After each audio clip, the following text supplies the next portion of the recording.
dan mandiri at Brain Academy Online by Ruang Guru with me, Ivani. Halo semuanya, selamat malam. Good evening everybody. How is everyone doing? Hai Sahel. Halo Elvin. Wah, Sahel kangen nih katanya nih ya.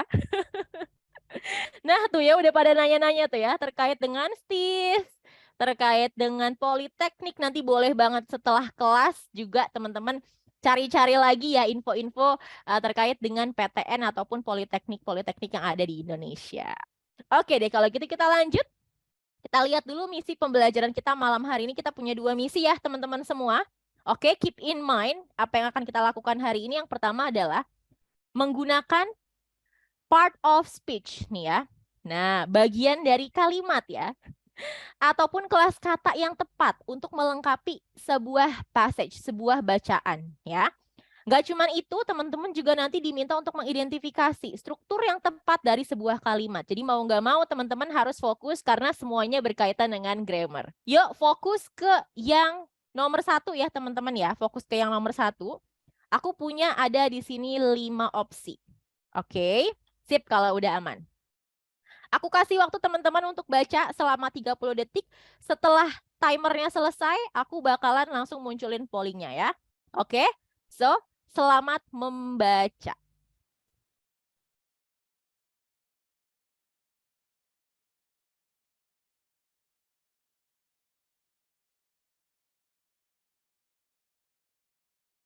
Oke, udah dapet jawabannya? Udah siap untuk polling?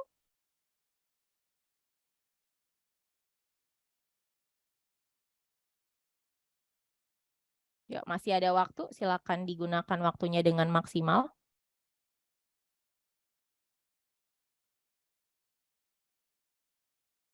Alright, siap polling ya? Oke, fokus ke rumpang nomor 1 aja ya. Yang lain tidak perlu teman-teman hiraukan. Oke, kalau gitu siap-siap polling yang meluncur dalam hitungan 3, 2, 1, let's go.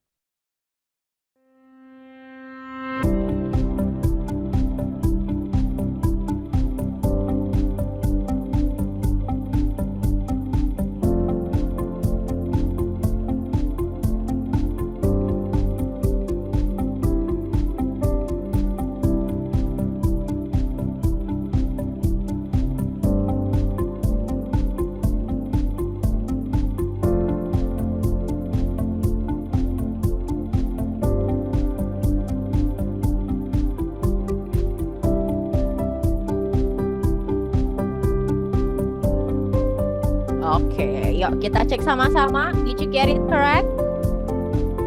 Let's see. Deg-degan ya aku nih. Soal pertama, oke. Berapa persen? Oh, nice. 43%. Nggak nice sih ya. Masih rendah nih. Masih 40-an ya. Belum sampai setengahnya menjawab dengan tepat nih. Oke, aku akan pakai warna coklat aja deh kalau gitu. 43% yang jawab dengan tepat. Ada 1% yang kejebak di B. Ya, terus aku lihat 33% yang kejebak di C. Terus ada 15% kejebak di D dan sisanya 5% kejebak di E. Hai. Baru bergabung ya, langsung join aja ya. Teman-teman yang baru bergabung ya, kita baru bahas kuis yang pertama nih. Yuk kita bahas dulu kali ya teman-teman ya. Coba kasih tahu aku, apa sih yang hilang ya di blank nomor 1 itu? Coba. Apa yang hilang di situ? Part of speech apa yang hilang? Boleh kasih tahu aku nama kelas katanya. Kata sifat, kata benda, kata kerja, keterangan, atau apa nih? Any idea? Ada yang tahu? Ini tuh sebenarnya ya, sama ya teman-teman ya, caranya kayak kita lagi ngerjain literasi bahasa Inggris nih yang vocab in context, ya nggak sih? Hampir-hampir mirip lah ya, karena kita diminta untuk melengkapi kalimat. Oke, Feral, yes, good. MFR, Aisyah, Alfa, Dila, good job. Yes, bener banget tuh ya. Jadi sebenarnya tinggal kita baca aja kalimat yang mengandung rumpang tersebut ya. So, boleh kita tuliskan, boleh kita tandai ya dari however sampai each year. Oke. Nah, terus kalau kita lihat lagi di sini ya, setelah kata however ada sebuah kalimat yang memberikan keterangan. Jadi ada keterangan yang bilang katanya, ya penelitian menunjukkan bahwa sebagai konsekuensi gitu ya dari penggunaan plastik secara bebas, ya kayak gitu. Terus muncul lagi ada kalimat yang diberikan keterangan tadi. Apa sih sebenarnya yang dijelaskan gitu ya? Nah kita lihat di sini nih. Sebelum kata yang rumpangnya nih, sebelum yang kosongnya ada millions of tons of plastic particles ya. Jutaan ton dari partikel plastik. Nah, yang aku warnain hijau ini berarti dia bertindak sebagai apa, guys? Kalau dalam sebuah kalimat. Selalu diingat ya, dalam sebuah kalimat itu selalu ada apa, dan ada apa. Coba. Sama seperti B-Indo, teman-teman. Coba, di satu kalimat biasanya terdapat apa saja? Yuk, dari yang warna hijau ini dulu deh. Ini kita sebut dia sebagai apa? Kalau emang yang hilang adalah verb, berarti dia sebagai apa nih? Yes, Natasha. Suryo. Yes, Novia. Mutia. Tuh ya. Basic banget ya, teman-teman ya. Yes, ini adalah subjeknya nih ternyata. Ya, subjeknya. Nah, kalau udah ada subjek, berarti kita butuh predikat ya. Predikat ataupun kata kerja. Tapi aku tulisnya predikat aja di sini ya. Nah, aku tulis predikat di sini. Bentar. Wait. Nah, aku tulis sini ya, predikat. Nah, predikat ini bisa berupa verb, bisa berupa linking verb, helping verb gitu ya. Tergantung dengan kalimatnya. Mau merujuk pada apa. Oke, kebetulan ya. Ya udah, kalau gitu kita tahu nih ada subjek berarti butuh kata kerja. Langsung kita eliminasi saja dari opsi-opsinya. Satu-satunya kata kerja di opsi itu hanya yang A ya, yang accumulate. Oke, ini ya satu-satunya kata kerja, verb.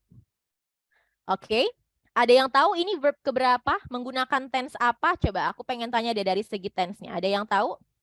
Kalimat tersebut menggunakan tense apa? Ya, kalau mau aku rujuk ke dalam tense-nya, ada yang tahu? Berarti gini ya, millions of tons of plastic particles accumulate in our seas each year. Gitu ya. Nah, jutaan ton partikel plastik menumpuk gitu ya di laut-laut kita setiap tahunnya. Oke, ada yang bilang simple past. Kata Aiza verb 1. Hai Natasha. Kata Sahel verb ing nih. Really Sahel? Oke, verb 2 kata Nurul. Kata Arsyad verb 1. Wah, beda-beda nih ya ternyata ya. Nah, tapi aku setuju sama kata MFR. Keren nih MFR ya. Dia udah lihat kalau di situ ada keterangan waktu each year. Setiap tahunnya. So, it is a habitual action.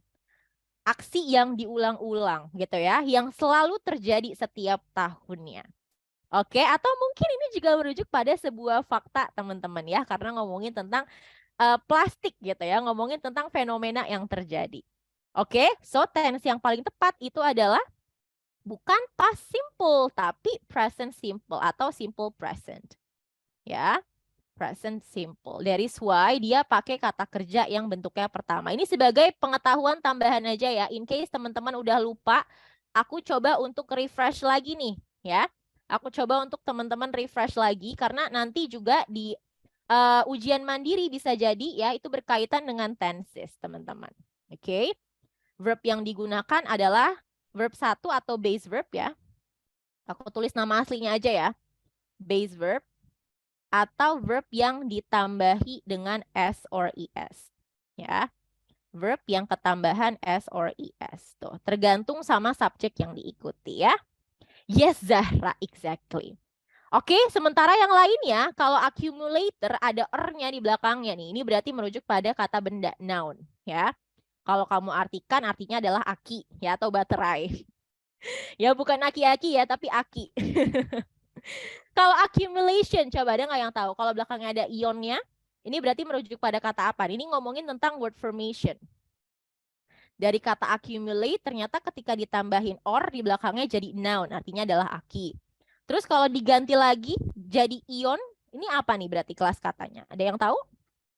Accumulation, verb ing, are you sure? Kata MFR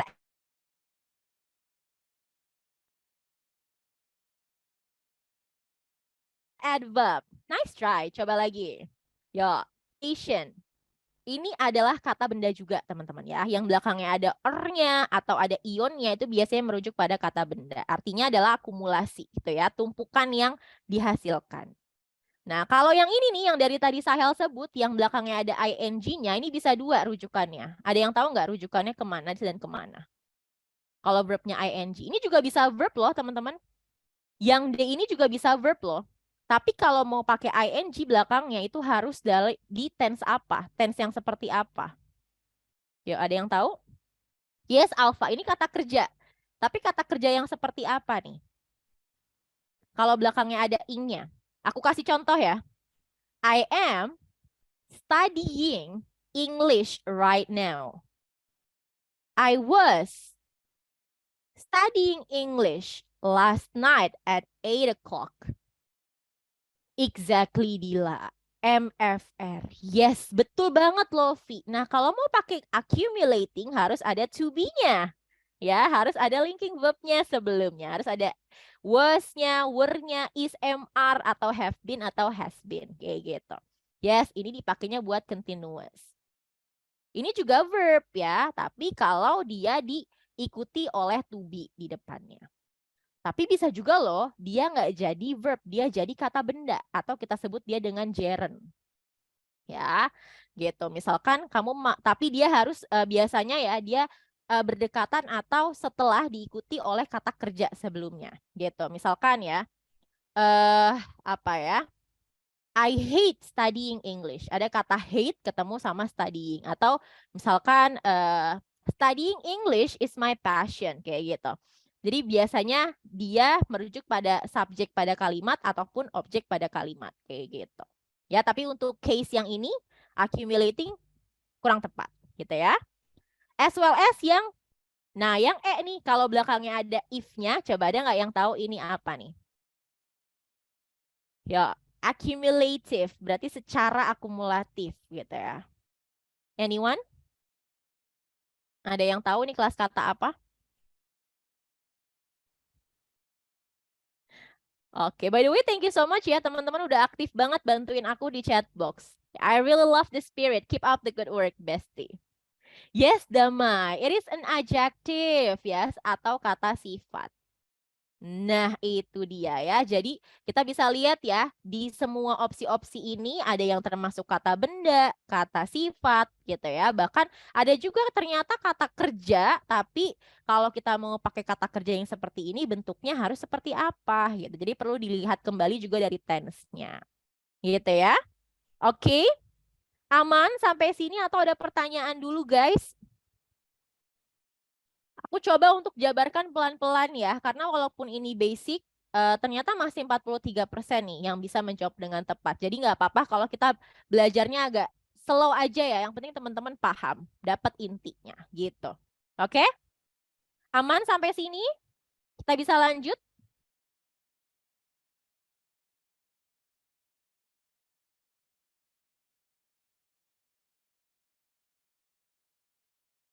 Ciri-ciri dari adjektif apa? Yang pertama kalau lihat dari fungsinya ya, dia ini fungsinya adalah untuk memodifikasi kata benda atau menjelaskan ya. Aku tulis aja deh di sini ya.